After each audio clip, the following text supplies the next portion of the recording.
안녕하세요. 주식을 처음 하는 분과 전업 투자를 준비하는 모든 분들의 길라잡이 토르주식입니다. 오늘은 지난 영상에 이어 재무제표 2탄 영상을 준비했습니다. 끝까지 시청하고 몇 번 반복해서 보시면 짧은 시간에 재무제표에 대한 두려움과 어려움을 일소할 수 있는 영상입니다. 자, 그럼 카카오톡의 재무제표를 한번 보도록 하겠습니다. 먼저 시가총액을 한번 봐야 합니다.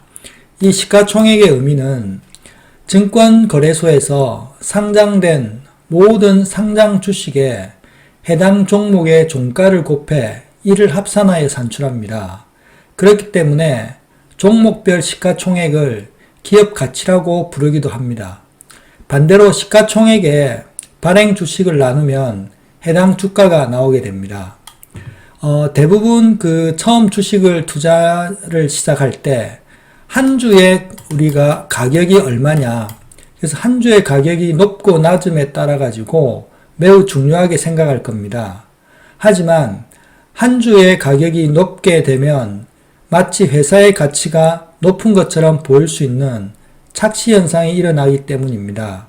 하지만 회사의 가치는 한 주당의 가격이 아니라 시가총액으로 판단해야 합니다.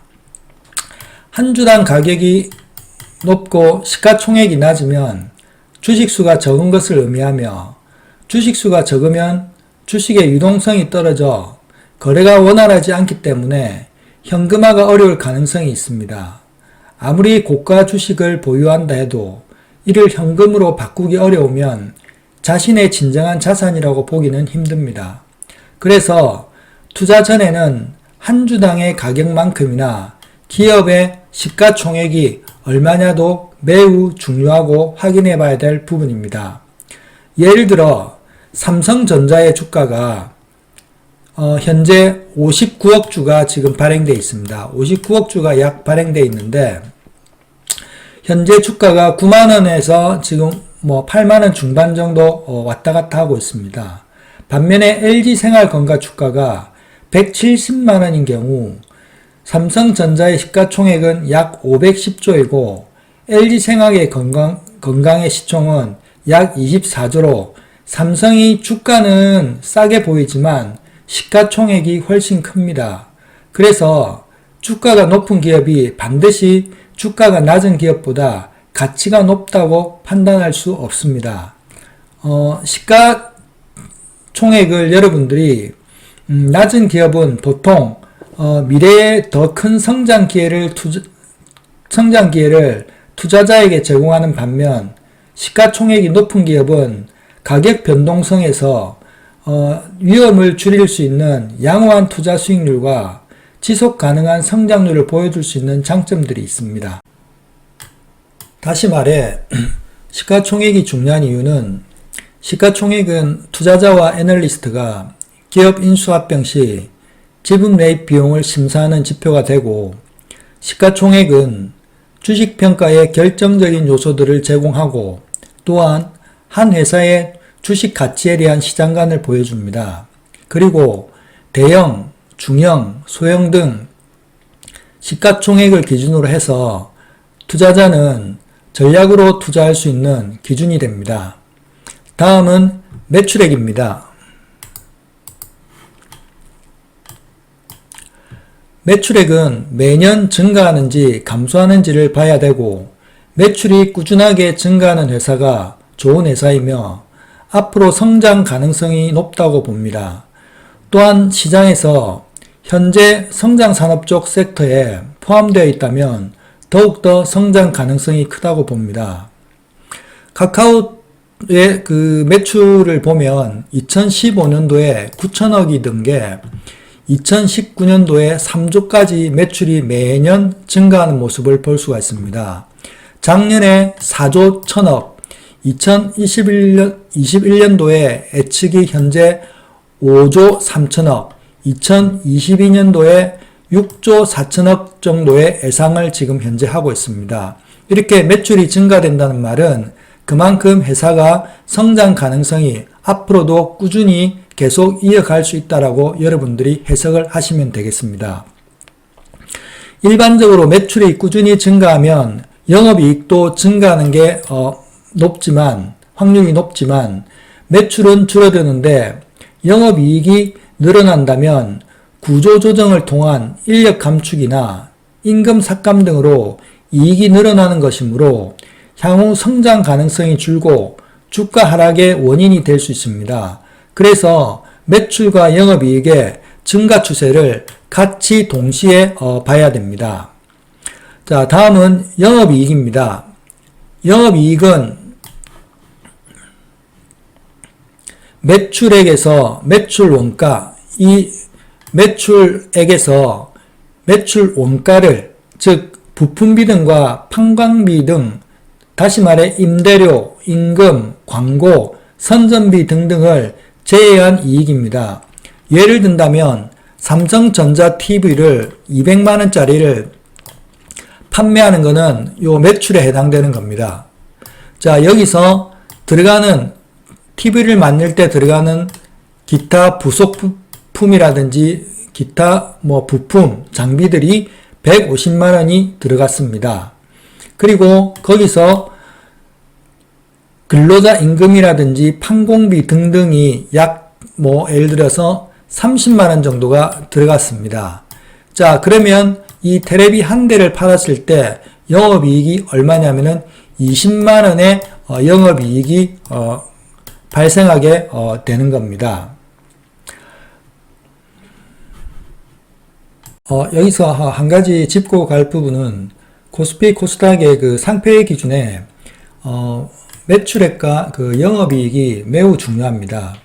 코스피는 매출액이 2년 연속에서 50억 미만인 경우고 코스닥은 30억 미만인 경우에는 관리 종목 지정 후에 상패 수순을 밟게 됩니다.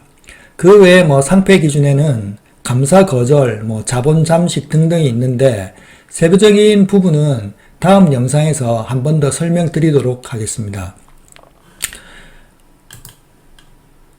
다음은 당기순이익입니다. 이 당기순이익은 영업이익에서 위에 이 영업이익에서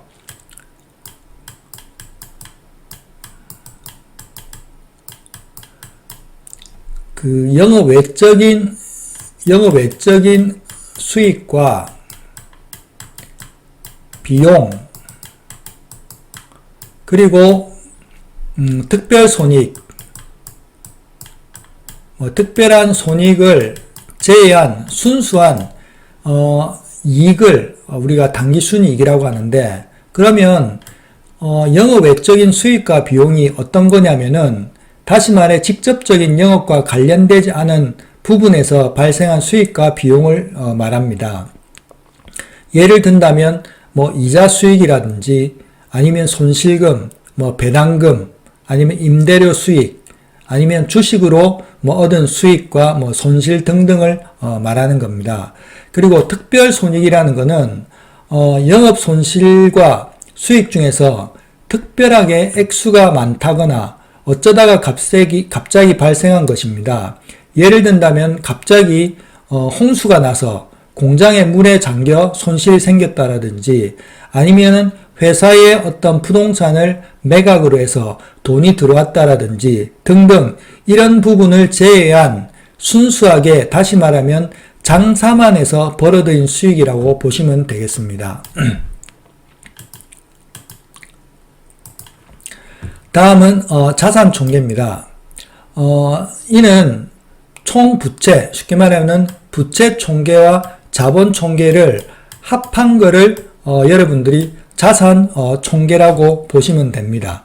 자, 그러면 여기서 부채 총계를 보면 이 부채 총계는 여러분들이 그러면 어떤 부분이 부채 총계냐면은 이 부채 총계는 유동성 부채가 있고 그 다음에 비유동성 부채가 있습니다. 이 유동성 부채는 1년 안에 갚아야 될 빚이라고 보시면 되겠습니다. 그리고 비유동성 부채라는 것은 1년 이상 1년 뒤에도 갚아도 되는 부채입니다.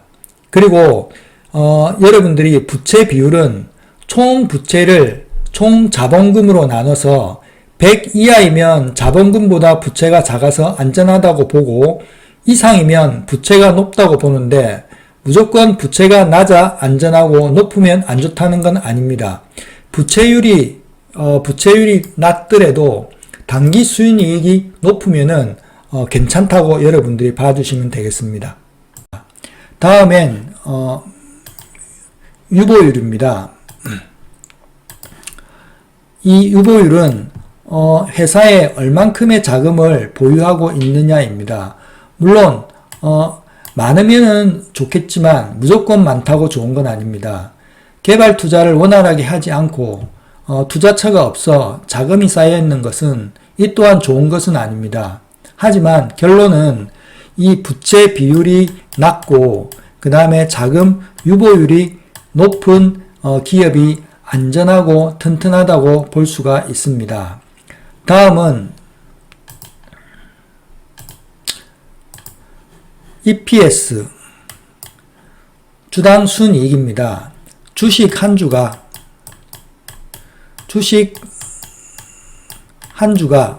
1년 동안 벌어들인 순이익금입니다.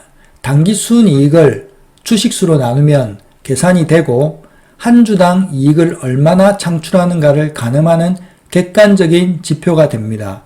예를 든다면 단기 순이익이 A라는 회사가 1000만 원이 1년 동안 나왔습니다. 이 회사가 상장 발행한 주식이 100주라고 칩시다.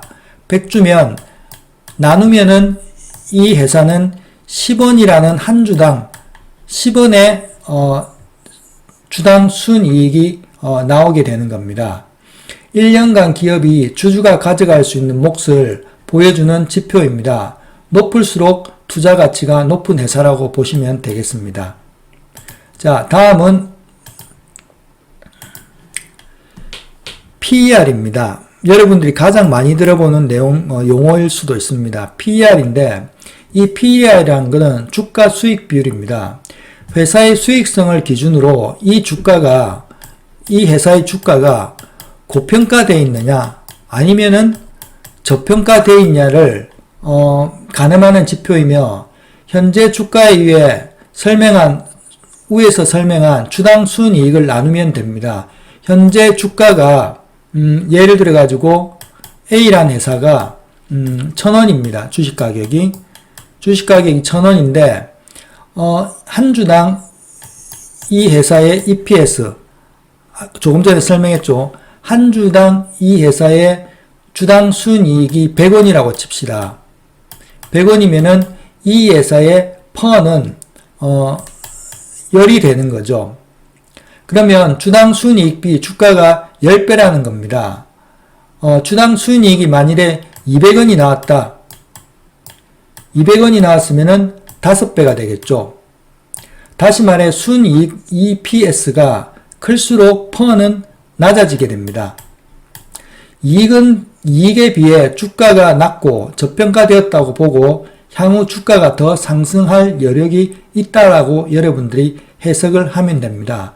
다시 정리를 하면 해당의 주식에다가 이 회사의 EPS 주당 수익을 나눴을 때 이 회사가 10 기준으로 해서 10보다 높으면은 고평가, 10보다 아래면은 저평가 정도로 여러분들이 해석을 해주시면 되고, 하지만 이익에 비해서 여러분들이 몇십 배, 쉽게 말하면은 주가에 비해 가지고 퍼가 몇십 배가 나오는 회사들이 있습니다.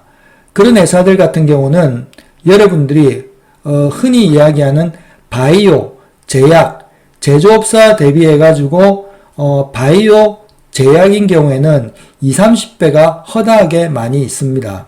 제약 바이오주는 실적주보단 기대감으로 움직이는 종목들이고, 그런 종목들은 퍼가 상대적으로 높다고 여러분들이 봐주시면 됩니다. 그래서 여러분들이 퍼를 단순하게 이 회사의 퍼만 보지 말고 같은 업종, 반도체, 제약 바이오주, 여행, 음식, 같은 업종의 섹터의 평균 PER이 얼마인가를 보고 평균 PER보다 높다 낮다에 따라가서 이 회사의 주가가 고평가다 저평가라고 여러분들이 판단을 해 주시면 되겠습니다. 다음은 PBR입니다. 여러분들이 그 주가가 고평가다 저평가의 기준으로 가장 많이 보는 게 PER과 PBR입니다. 자, PER은 아까 위에서 설명했듯이 10 기준으로 해서 10보다 높으면 고평가, 낮으면 저평가. 자, 그리고 동종업종과 비교해서 평균 이상이면은 고평가, 평균 이하이면은 저평가라고 제가 설명을 드렸고, PBR이란 거는 무슨 말이냐면 주가 순자산 비율로 기업의 재무 상태와 비교해서 주가가 몇 배가 되는지를 나타내는 지표를 말합니다. 현재 주가를 현재 한 주의 주가에다가 여러분들이 뭐를 나누냐면은 여기에 BPS라고 있습니다. 이 BPS가 뭐냐면 주당 순자산이라고 부르기도 하고 장부 가격이라고도 합니다. 이 장부가라는 건 무슨 말이냐면 회사가 기업을 청산할 때 주주들에게 한 주당 돌려줄 수 있는 가격의 가치라고 보시면 되겠습니다. 그래서 주가에다가 주당 순이익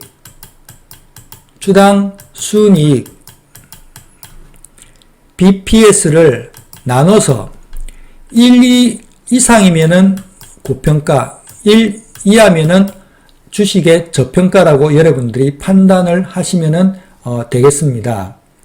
만약에 예를 들어서 주가가 1,000원이라고 칩시다.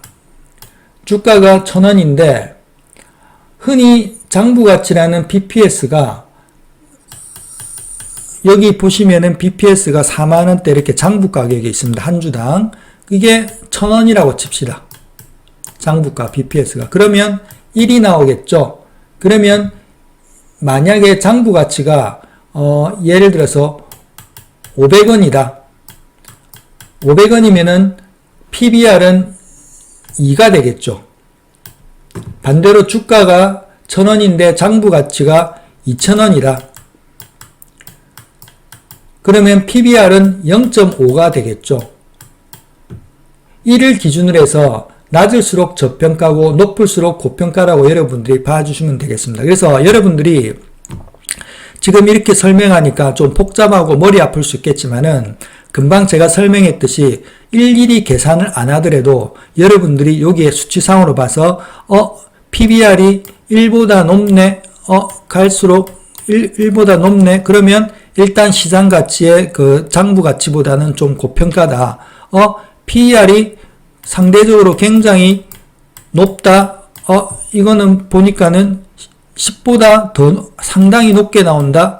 이거는 고평가인데, 근데 이 동종업종의 평균 PER이 얼만가를 봤을 때, 만일에 동종업종의 PER이 요거와 비슷한 유사한 형태로 나오면은 결코 이 부분이 고평가라고는 단정을 지을 수가 없다라고 보시면 되겠습니다.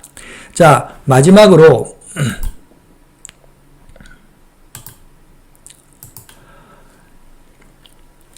ROE 이 부분도 상당히 중요한 부분인데, ROE 자기 자본 이익률입니다.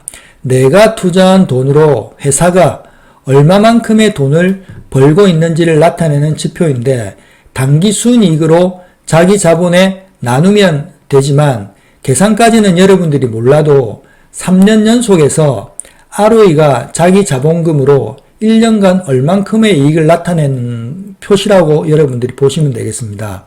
예를 들어 10억에 자기 자본금을 투자해서 1억에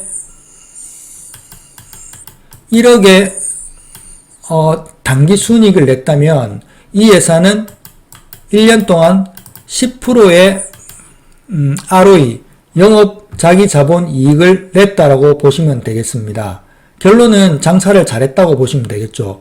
결론은 위에서 언급했듯이 10% 이상이면 장사를 잘하고 있고 앞으로도 기대되는 종목이고, 10% 이하면은 우리가 5% 이상이면 적정 투자 종목이고, 5% 이하이거나 마이너스인 경우에는 이 회사가 현재 장사가 원만하게 잘 되고 있지 않다라고 보면 좋겠습니다. 그러면 여러분들은 다시 말해 ROE가 높을수록 좋은 회사다.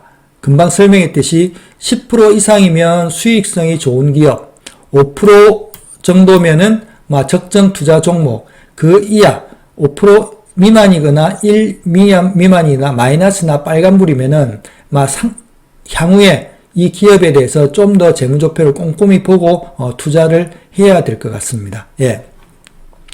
이상 재무제표를 2번에 걸쳐 제가 영상을 올렸습니다. 최소한의 기업 재무제표를 완벽하게 속속 들이는 여러분들이 모르더라도 그동안 이야기한 정도는 이해하고 종목을 선정할 때 한 번쯤은 여러분들이 봐야 합니다. 종목을 선정 시 제가 단타도 재무제표를 보고 하라고 지난번 영상에 올렸는데 그 이유는 주식 매매는 여러분들이 100%가 분명히 없습니다. 100%가 아니라 절반 50%만 성공을 해도 주식을 잘한다라고 이야기를 합니다만 설령 내가 나중에 물려가지고 혹시나 매매를 잘못해 물리더라도 기업 성장이나 재료 등으로 탈출할 수 있는 가능한 건전한 종목을 여러분들이 선택해서 매매를 해야 됩니다. 재무제표가 엉망인 기업은 자칫 최악의 경우에 상패나 아니면 물렸을 때 오랫동안 본의 아니게 홀딩을 하고 있어도 불안불안 노심초사하게 됩니다.